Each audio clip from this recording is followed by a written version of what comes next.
দাফনের ১.৫ মাস পর কবর থেকে তোলা হলো ঠিকাদারের লাশ। আদালতের নির্দেশে নির্বাহী ম্যাজিস্ট্রেট ও প্রশাসনের সামনেই লাশটি তোলা হয়, পরে পাঠানো হয় মর্গে। গত ৩১ জুলাই মাদারীপুর শহরের শিক্ষা প্রকৌশল অধিদপ্তরের একটি নির্মাণাধীন ভবনে শ্রমিকদের পাওনা পরিশোধ করতে যান ঠিকাদার সৈয়দ তুহিন হাসান। কাজ শেষে ফেরার সময় রাত ১০টার দিকে ভবন থেকে পড়ে তার মৃত্যু হয় বলে স্বজনদের জানানো হয়। বিষয়টি স্বাভাবিক মনে করে নিহতের লাশ দাফন করে পরিবার।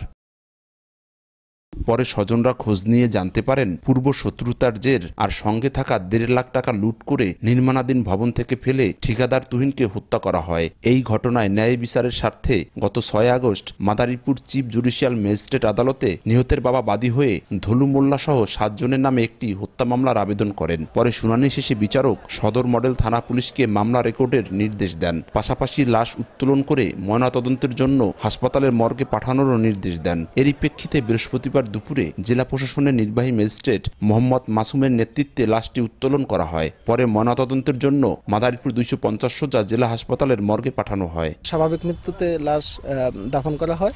পরবর্তীতে ওনারা আদালতে যে অভিযোগ দিয়েছেন বা মামলা করেছেন, সেখানে তারা অভিযোগ করেছেন না এটি পরিকল্পিত হত্যাকাণ্ড। সদর হাসপাতালের মর্গে লাশটি প্রেরণ করেছি।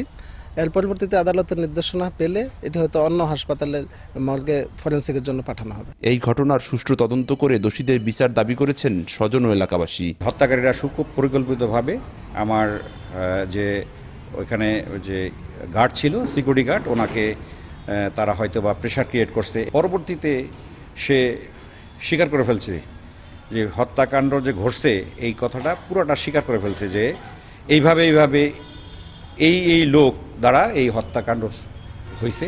তাকে কিভাবে মারা হয়েছে, তাকে অন্য কোষে লাথি মারা হয়েছে, পিছনে রড দ্বারা আঘাত করা হয়েছে, মুখের ভিতরে কাপড় ঢোকানো হয়েছে, ঠিক আছে, এইগুলি করে তাকে হত্যাকাণ্ড করা হয়েছে। গার্ড বলে যে স্যারেকে আমার সামনে হত্যা করছে, আমি সব দেখছি। তখন আমরা আদালতে কেস করি এবং কেস চলমান আছে, 7 জন আসামি আছে এবং আমাদের দাবি হলো আমার ছেলেকে যারা হত্যা করছে তার শাস্তি কামনা করি। নিহত সৈয়দ তুহিন হাসান ডাসার উপজেলার বীর মুক্তিযোদ্ধা সৈয়দ আবুল হোসেনের বড় ছেলে। শহরের কুকরাইল এলাকায়ও তার পরিবারের বাড়ি রয়েছে। সঞ্জয় কর্মকার, অভিজিৎ, সময় সংবাদ, মাদারীপুর।